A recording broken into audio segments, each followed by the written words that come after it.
Tiger Woods, arguably the greatest golfer of his generation, has now been inducted into the World Golf Hall of Fame. It all happened last night, and the Tiger did not mention any of his 82 victories, numerous majors, or even any of his surgeries.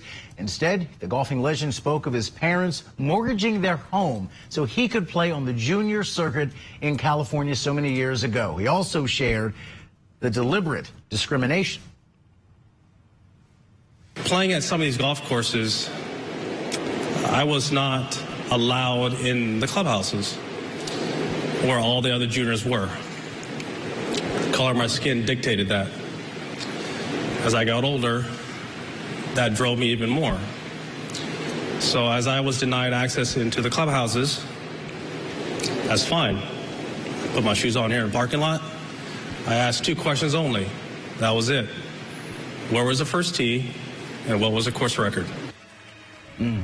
He did break some ground racially and brought more people of color into the sport because there aren't many folks in golf who look like him. Now, Wood's 14-year-old daughter, Sam, introduced her father, saying he has passed on his father's message to her and her brother, quote, train hard, fight easy. Wow, the last time I saw his kids, they were like... Little, right? Yeah, tiny, I know. And listen, he's unarguably just like one of the greatest golfers ever. And look, we all know about the personal troubles, you know, off the course. But people also love a comeback story. You know, he had the big marital scandal, then he had that horrific accident and to bounce back from that, you know. So a lot of back surgeries just in general, just coming back from that. But it's so interesting. I'm so glad that he did bring up the discrimination, because in those types of sports, I grew up playing tennis, and it was the same thing.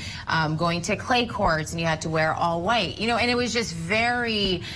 It was a different world, you know. Well, that's why Serena and Venus have become role models for more than one reason. You know, they broke some ground. They looked more like me, and I can understand that. And I know there's a lot of people that picked up a golf club just because of Tiger. That's the power of example. Forget the money, it's the power of example. My cool Tiger thing is I remember that commercial years ago. He's bouncing the golf ball on the end of the putter. And you know that that wasn't even the commercial. He was just doing what he does. And the camera guy was like, oh my God, look at that. And he filmed it, and then that became the commercial. Whatever he was scripted to do, they're like, whatever. Because they saw that, and then he picks up and nails it for 1,000 yards, and you're like, this guy is insane. You know? You should see me at Top Golf, though. I can do a thing or two. Okay, well, all right. You should see me on the putt-putt course. I get it through that windmill. I'd love to see it.